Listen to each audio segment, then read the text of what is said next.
Hello guys, study with Abhijeet में आपका स्वागत है। आज हम लोग बात करने वाले हैं, टॉपिक का नाम है आज का मेमोरी। हम लोग इसमें मेमोरी के बारे में पढ़ेंगे और मेमोरी के टाइप्स भी डिस्कस कर लेंगे इसी वीडियो में। तो चलिए वीडियो को शुरू कर लेते हैं। ये देखिए, कंसेप्ट ऑफ मेमोरी।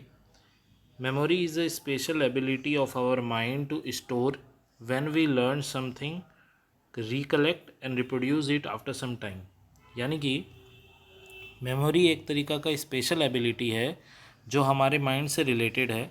हम किसी भी नॉलेज को या इन्फॉर्मेशन को जब स्टोर करते हैं, लर्न करते हैं कुछ समय के लिए और फिर उसे रिकलेक्ट करके रखते हैं, और जब समय आता है हमें उसे रिकॉल करने का, तब हम उसे रिप्रोड्यूस भी करते हैं। इसे ही मेमोरी कहा जाता है। Memory is a complex process involving learning, retention, recall and recognition। तो मेमोरी एक तरीका का कॉम्प्लेक्स प्रोसेस है जो कि लर्निंग, रिटेंशन, रिकॉल और रिकॉग्निशन इसके अंदर आते हैं। The experiences which we undergo leave traces in our mind in the form of schemas. The length of our retention depend on the strength and the quality of the traces. यानी कि ये हमारे experience से भी कहीं ना कहीं हमारी मेमोरी डेवलप होती है। जैसे हर चीज़ हम लोग पढ़ के याद नहीं करते, एक्सपीरियंस से भी तो लर्न करते हैं। ये वही बोलना चाह रहा है कि हमारा लेंथ ऑफ द रिटेंशन यानी याद रखने की क्षमता जो है वो इस पे ही डिपेंड करती है।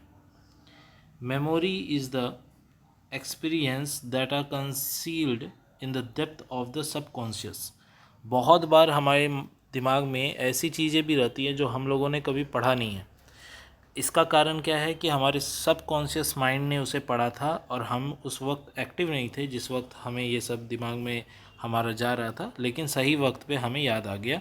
इसका एग्जांपल आप ये भी देख सकते हैं। बहुत बार आप एग्जामिनेशन में जाते हैं, एमसीक्यूज़ में आप देखे होंगे, बहुत बार आपको लगता है कि ये आंसर होगा, बल्कि आपने वो क्वेश्चन कभी पढ़ा नहीं था, लेकिन कहीं ना कहीं वो आपके सबकॉन्शियस माइंड में आपने कभी ना कभी देखा होगा और वो आपके सबकॉन्शियस माइंड में रह गया और वो आपको सही टाइम पे याद आ गया। A memory from our past can influence our habit, our ideology, our hope and our fear. तो वो कहीं ना कहीं आपके एक्सपीरियंस से भी रिलेटेड है। Memory memory depends on the two ability of the brain. दो एबिलिटी को मेमोरी डिपेंड करता है। क्या क्या? The ability to store information, हम कितना स्टोर कर सकते हैं अपने ब्रेन के अंदर, और दूसरा the ability to recognise any thing that are learn in the past. और जो भी हम लोगों ने पहले लर्न किया है अपने पास्ट में, उसे हम कितना याद रख पाते हैं। तो एक तो पहले स्टोर करना, दूसरा उसे मतलब याद रखते रहना, या जब भी ज़रूरत पड़े आपको वो रिकॉग्नाइज हो जाए, इतने अच्छे से आपको याद करना। यही दो एबिलिटीज़ हैं जो मेमोरी से रिलेटेड है। डेफिनेशंस क्या है मेमोरी के? देखिए, गिलफोर्ड ने कहा था memory is the retention and the storage of information in any form. और वुडवर्थ ने कहा था memory consist in learning what was previously learned. दोनों ही आप याद कर लीजिएगा। अब आते हैं हम टाइप ऑफ मेमोरी के अंदर। सबसे पहला है हमारा हैबिट मेमोरी। जैसे नाम से ही समझ आ रहा है कि किसी भी काम को जब आप रेगुलर करते हैं और आपको करते करते उसकी आदत लग जाती है, हैबिट बन जाता है, तो वो आपके मेमोरी में स्टोर हो जाता है। जैसे कि आप देखे होंगे, एग्जांपल मैं बताता हूँ कि कभी कभार कुछ लोगों का एक्सीडेंट हो जाता है और उनकी मेमोरी लॉस हो जाती है, आपने देखा होगा। लेकिन वो अगर पहले वो साइकिल चलाते थे तो वो साइकिल चलाना नहीं भूलते हैं, भले वो लोगों को भूल जाएं कि उनके फैमिली मेम्बर्स को पहचान ना पाएँ, लेकिन वो ये सब चीज़ें नहीं भूलते। क्यों नहीं भूलते? क्योंकि वो डेली ये हैबिट कर रहे थे। तो वो कहीं ना कहीं बॉडी के हैबिट में इन्वॉल्व हो चुका है।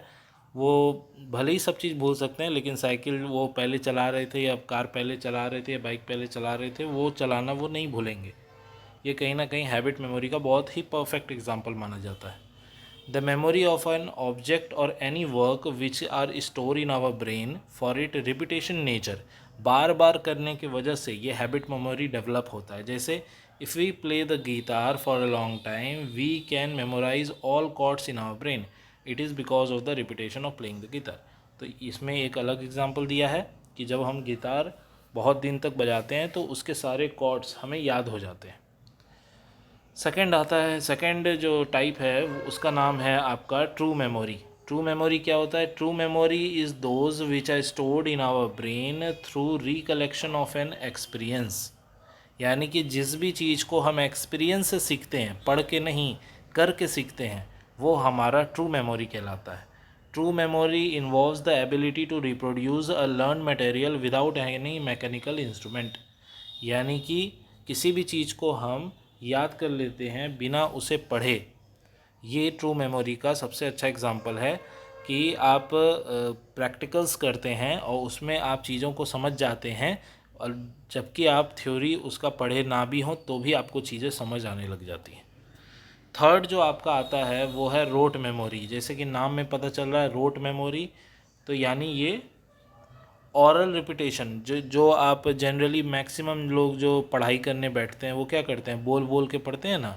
वो बोल बोल के जब आप बार बार चीज़ों को रिपीट करते हैं तो वो कहीं ना कहीं आपके मेमोरी में स्टोर होने लग जाता है। देखिए, rote memory is the oral repetition of learn information. जब आप मुंह से ऑरली बार बार किसी चीज़ों को रिपीट करते हैं, बोलते हैं, तो वो आपके दिमाग में मेमोरी के रूप में स्टोर होना शुरू हो जाता है। और things mechanically, it is like habit memory. ये भी हैबिट मेमोरी जैसा ही है, लेकिन यहाँ ऑरल रिपीटेशन हो रहा है, इसका ध्यान रखना है, इसीलिए इसे रोट मेमोरी कहा जाता है। In rote memory the learned information may not be understood by the learner but he store it as a memory by doing it repetitively। इसमें हो सकता है कि चीज़ें आपको समझ में ना आ रही हों, लेकिन आप क्योंकि बोल बोल के बार बार पढ़ रहे हैं तो चीज़ आपको रटा रटाया याद हो जाएगा, भले आप उसका मतलब ना जानते हो। इसका बहुत अच्छा एग्जांपल है कि आपने देखा होगा तोता जो होता है, वो पैरट जो होता है, वो आपका बार बार सुनकर रिपीट करने की वजह से उसे ऑरली बहुत चीज़ें याद हो जाती हैं, वो बोलने लगता है लेकिन उसे उसका मतलब नहीं पता। For example, a child resembles the whole poem line by line without understanding a single line. यानी, और ये छोटे बच्चों में भी देखा जाता है कि वो पूरे पोएम को लाइन बाय लाइन याद कर लेते हैं बिना एक लाइन का मतलब समझे। तो ये रोट मेमोरी यानी इसे बहुत अच्छे से आप ये डिनोट कर सकते हैं, रटने वाली मेमोरी को रोट मेमोरी कहा जाता है। लॉजिकल मेमोरी, चौथा जो हमारा पॉइंट है वो है लॉजिकल मेमोरी। अब जैसे नाम में पता चल रहा है लॉजिकल है, तो चीज़ों को समझ के पढ़ना, जो आप लोग कर रहे हैं और जो मैं करता हूँ। Logical memory is completely different from rote memory. Rote memory का एकदम उल्टा होगा ये। As it name suggest, when someone store information about a thing after doing a logical review, it is called logical memory. जब हम चीज़ों को सिर्फ ना केवल पढ़ते हैं बल्कि उसे अच्छे से समझ के पढ़ते हैं, तब कहीं ना कहीं लॉजिकली हमें वो समझ आ जाता है और वो हमारे मेमोरी में स्टोर हो जाता है। ये सबसे बेस्ट मेमोरी मानी जाती है। ऐसे एक्सपीरियंस मेमोरी भी, वो भी अच्छा ही है। ट्रू मेमोरी जो है वो भी अच्छा है, ये भी अच्छा है। These are the long term memory. ये लॉन्ग टर्म मेमोरी है, जब आप चीज़ों को समझ के पढ़ेंगे तो आपको ज़्यादा दिन तक ये याद भी रहेंगे। For example, a college student resemble his study material after properly understanding them. तो इसमें कॉलेज स्टूडेंट का एग्जाम्पल दिया है जो कि सही है। उसके बाद आता है आपका इमीडिएट मेमोरी। जैसे नाम में आपको पता चल रहा होगा, इमीडिएट यानी तुरंत। Immediate memory is also known as short term memory. अब इमीडिएट मेमोरी जो है उसे शॉर्ट टर्म मेमोरी भी कहा जाता है। क्यों कहा जाता है? Memory that last for a short period is known as immediate और शॉर्ट टाइम मेमोरी। यानी कि आपने पहले कुछ पढ़ा नहीं, एग्ज़ामिनेशन से 2 दिन पहले आपने बहुत कुछ पढ़ा, आपको बहुत कुछ याद भी हो गया, लेकिन एग्ज़ामिनेशन के बाद आपको कुछ भी याद नहीं है। आपने देखा होगा, ऐसा बहुत बार होता है। वो इमीडिएट मेमोरी है। आपने चीज़ों को याद किया बहुत जल्दी जल्दी, उसको समय नहीं दिया, तो वो आपको कुछ समय के लिए याद हो गया और आपने परीक्षा दे दिया, उसके बाद आपकी वो मेमोरी लॉस हो गई। तो ये शॉर्ट टर्म मेमोरी और इमीडिएट मेमोरी का एक बहुत अच्छा एग्जांपल है। Immediate memory are reproduced immediately after learning. The gap between learning and reproducing is little in immediate memory. अब जैसे जब आपको याद, जब आपने याद किया और जब आपने एग्जामिनेशन में लिखा, वो बहुत कम समय का होना चाहिए। अगर आप मतलब ज़्यादा दिन हो गए तो फिर चीज़ें आप भूलने शुरू हो जाएंगे। छठा जो हमारा आता है वो है परमानेंट मेमोरी। अब जैसे नाम में ही पता चल रहा है परमानेंट मेमोरी और long term memory can be recall by a person after a long period and these are permanently store in our brain. यानी जब चीज़ों को हम पढ़ते हैं, बार बार रिवीजन करते हैं, रिकॉल करते हैं, तो ये परमानेंट और लॉन्ग टर्म मेमोरी माना जाता है और चीज़ें हमें बहुत समय तक याद रहती हैं। अब मेमोरी को हम इम्प्रूव कैसे कर सकते हैं? इम्प्रूवमेंट ऑफ मेमोरी सबसे पहले रेसिटेशन मेथड का इस्तेमाल करके कर सकते हैं। ये क्या होता है? In this method a learner repeat his learning material over and over until it resemble every word of it without even looking. तो ये एक तरह से आपका रोट मेमोरी से ही रिलेटेड है रिटेंशन मेथड। जब आप चीज़ों को देखकर बार बार रिपीट करते हैं और वो चीज़ें आपको याद हो जाती हैं, और जब आप चीज़ों को बिना देखे बोल पाते हैं तो आप समझ जाएं कि आपको चीज़ें याद हो गई हैं। रिटेंशन मेथड मैंने भी इसका बहुत बार इस्तेमाल किया है। ये कुछ कुछ जगह बहुत काम के भी साबित होते हैं। सेकंड आता है आपका whole and part method of learning. When a learner tries to resemble learn material whole from beginning to end, it is known as whole method. तो होल एंड पार्ट मेथड क्या हुआ? जब आप चीज़ों को शुरुआत से लेकर अंत तक पूरा ही पूरा याद करते हैं तो वो आपका होल मेथड है। मतलब मान लीजिए कि मैंने आपको एक बहुत बड़ा पोयम दिया, ठीक है, 2-3 पेज का, आपने पूरा शुरुआत से लेकर अंत तक उसे एक बार में याद किया, तो वो आपका होल मेथड कहलाता है। अब जैसे try to memorise a poem from it beginning to end, जैसा मैंने बताया। अब पार्ट मेथड तब क्या होता है? तो पार्ट मेथड में हम उस पोएम को 3-4 भाग में डिवाइड कर देते हैं। मतलब मान लीजिए उस पोएम में 5 पैराग्राफ हैं, तो हम लोगों ने उसे 5 भाग में डिवाइड कर दिया। अब एक एक पार्ट को हम याद कर रहे हैं और लास्ट में एक बार हम पूरे को पढ़ लेंगे। तो subjects are divided into different part and learn one by one. यानी चीज़ों को हम भाग में बांट देते हैं, पार्ट्स में बांट देते हैं और फिर उसे एक एक करके लर्न करते हैं, लास्ट में पूरे को एक बार लर्न कर लेते हैं। तो ये पार्ट मेथड है। तो आपने इसका इस्तेमाल बहुत बार किया भी होगा पार्ट मेथड का। होल मेथड का भी इस्तेमाल होता है। थर्ड है हमारा space and unspace method of learning. ये क्या होता है? In the space method of memorisation a part of material is learn and then it is followed by the rest.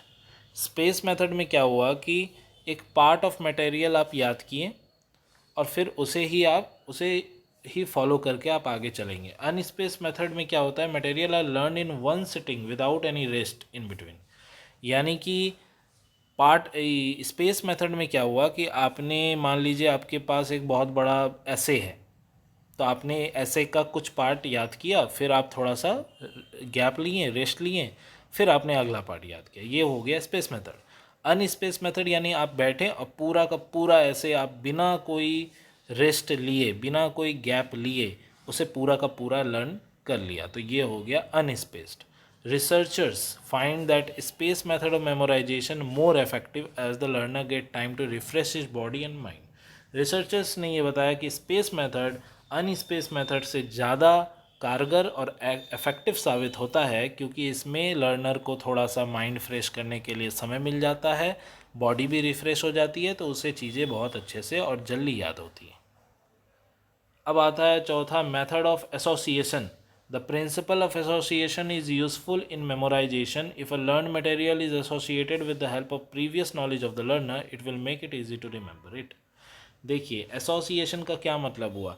जब आपको कोई भी नया टॉपिक पढ़ाया जा रहा है, अगर आपने उससे पहले उस चीज़ के बारे में कुछ भी सुना है, अगर आपको वो बता दिया जाए पहले और फिर आपको नई चीज़ें बताया जाए, तो आप उसे लिंक कर पाएंगे अपने प्रीवियस इन्फॉर्मेशन से, और तब आपको वो चीज़ें ज़्यादा क्लियर हो पाएंगी और आप उसे ज़्यादा इजी वे में याद कर पाएंगे। जैसे मान लीजिए कि आपको पता है कि पॉल्यूशन होता है क्या, तो आपको मान लीजिए कि आपको पहले बताया गया कि पॉल्यूशन क्या होता है, तो आपको याद आ गया, अरे हाँ मैंने तो ये पढ़ा था। फिर आपको ये बताया गया कि पॉल्यूशन क्यों होता है, तो आपको चीज़ें रिलेट हो जाएंगी ना पहले से, तो आपको याद होने में आसानी मिलेगी। आज के वीडियो के लिए इतना ही। नेक्स्ट वीडियो में हम फॉरगेटिंग के बारे में पढ़ेंगे। अगर आपको वीडियो पसंद आया तो प्लीज़ वीडियो को लाइक करें, चैनल को सब्सक्राइब करें, बेल आइकन प्रेस कर दें और ऐसे ही हमारे वीडियोस को देखते रहें, सपोर्ट बनाए रखें। Thank you for watching. मिलते हैं अगले वीडियो में, तब तक के लिए गुड बाय। ऐसे ही हमारे चैनल से जुड़े रहें, पढ़ते रहें।